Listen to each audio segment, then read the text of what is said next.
Новое видео начинается с Нижневолжской набережной, куда мы приехали, чтобы прогуляться на теплоходе. Побывать в столице Поволжья и не полюбоваться городом с воды было бы просто преступлением, тем более, что стояла отличная погода. От 4-го причала практически каждый час отправляются теплоходы. Билет можно купить как на месте, так и онлайн. На теплоходе я каталась в очень далеком детстве по Оке в Рязани. Как таковых воспоминаний у меня не осталось. Поэтому было вдвойне интересно вновь попробовать такой формат отдыха. Нам достался трехпалубный теплоход, названный в честь Александра Попова. Снаружи он выглядел достаточно солидно и внушал доверие.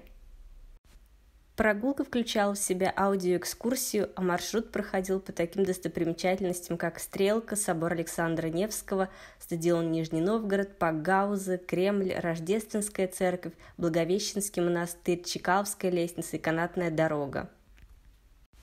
Первые минут 5 мы действительно слушали аудиогида, который быстро рассказал основные факты о городе, после чего началась дискотека на воде.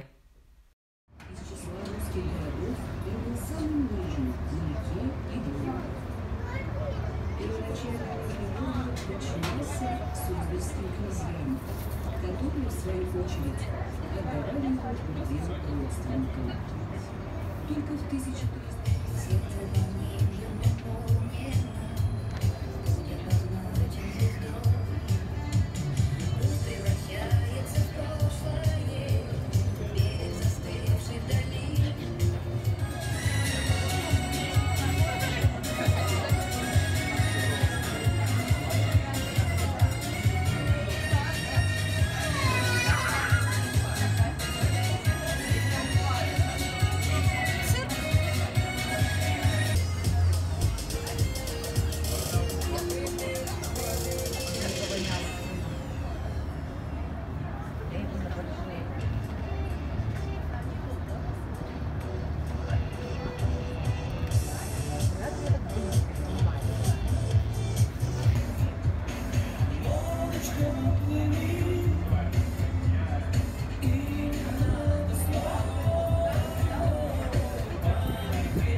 После теплохода мы попали на небольшое шоу фонтанов под бодрую музыку Хачатуряна.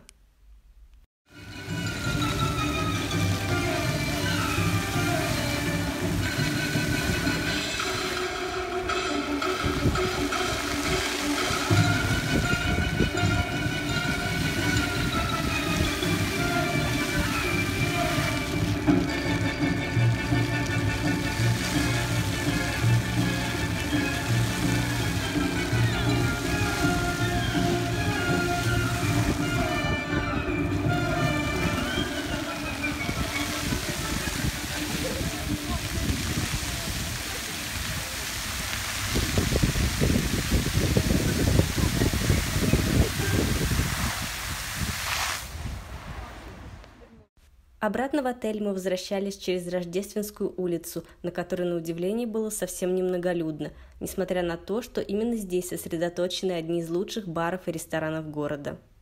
Следующее утро мы начали с изучения Кремля. Нижегородский Кремль второй по величине среди сохранившихся Кремлей в России и первый музей, открывший для своих посетителей самостоятельный круговой прогулочный маршрут по всем 2 километрам стен. Роль Кремля менялась на протяжении всей истории. Сначала он служил крепостью, затем местом расположения городских служб, а после масштабной реставрации XX века получил статус музея-заповедника.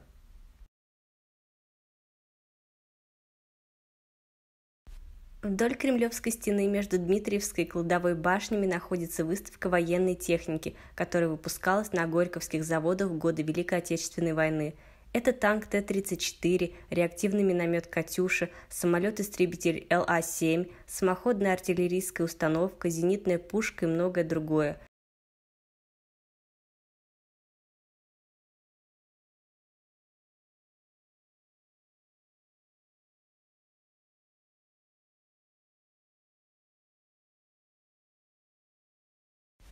Еще один уникальный экспонат, который можно увидеть в Нижегородском Кремле, это копия рубки подводной лодки С-13. Уникальность выставки заключается в том, что здесь у всех есть возможность в буквальном смысле слова прикоснуться к истории, поскольку все экспонаты можно смело трогать руками и даже забираться на них. Рядом на трансформаторной будке можно увидеть граффити, приуроченные к 75-летию победы в Великой Отечественной войне, изображающие фронтовика, вернувшегося домой. Попадая на территорию Кремля, сразу обращаешь внимание на то, насколько разнообразно по стилю и эпохам расположены здесь здания. Здесь можно увидеть и самый древний храм города, собор Михаила Архангела XVII века, постройки XVIII и XIX веков, Дом Советов, один из ярких образцов архитектуры конструктивизма, а также современные административные здания. На территории Кремля действует Нижегородская областная филармония, где регулярно проходят концерты классической музыки. В бывшем дворце военного губернатора действует Нижегородский художественный музей. В здании Дома Советов работает администрация Нижнего Новгорода и заседает городская дума.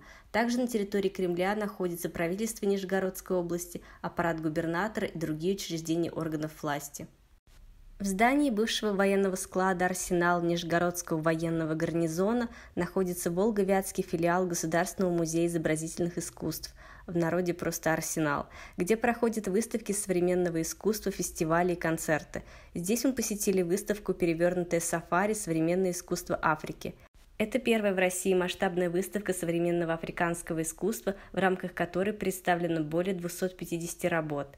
Если говорить о современном искусстве, то оно весьма на любителя, и каждый трактует его по-своему. Работы африканских художников яркие, самобытные и в некотором смысле ломают устаревший стереотип об африканской культуре.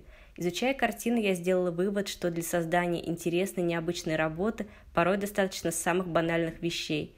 Издалека кажется, что перед тобой обычная картина, но подойдя ближе, понимаешь, что сделана она из кнопок телефона, старой клавиатуры, сланцев, в общем всего, что находится под рукой. Да и в целом у африканских художников ничего не пропадает зря. Старые плюшевые игрушки, лоскуты ткани – все превращается в арт-объект.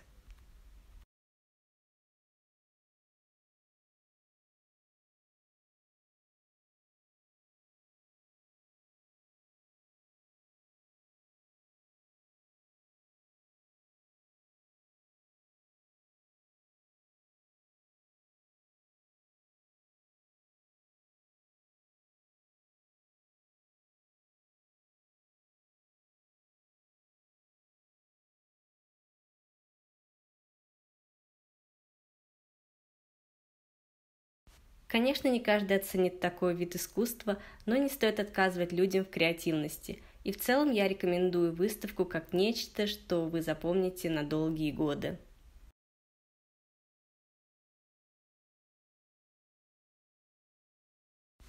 Далее мы посетили одно из самых красивых зданий Нижнего Новгорода – усадьбу Рукавишниковых. Она была построена купцом первой гильдии Сергеем Рукавишниковым в 1877 году на живописной Верхневолжской набережной и стала самым заметным и богатым домом в городе. После революции при участии сыновей хозяина здесь открылся городской музей, что, возможно, спасло здание от разорения и уничтожения. Первый этаж – это деловая часть дома. Здесь в кабинете хозяина можно познакомиться с историей знаменитой купеческой династии. На втором этаже можно окунуться в атмосферу светской жизни той эпохи. Для гостей открыты столовая в русском стиле, гостиной в духе барокко и рококо и бальный зал, богато украшенный лепниной, живописью и узорчатым паркетом.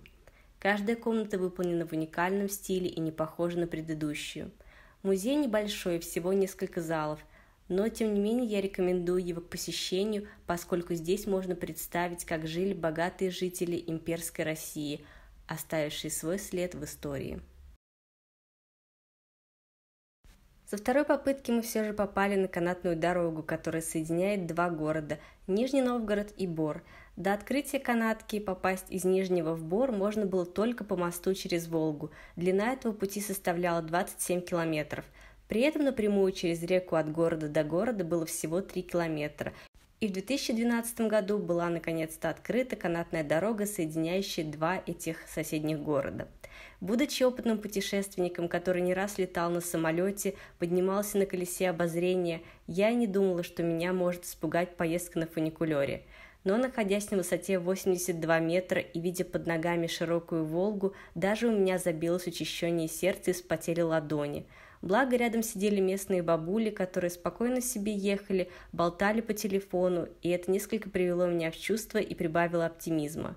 Сама поездка занимает 11 минут в один конец и будет стоить вам 100 рублей, а также нескольких нервных клеток.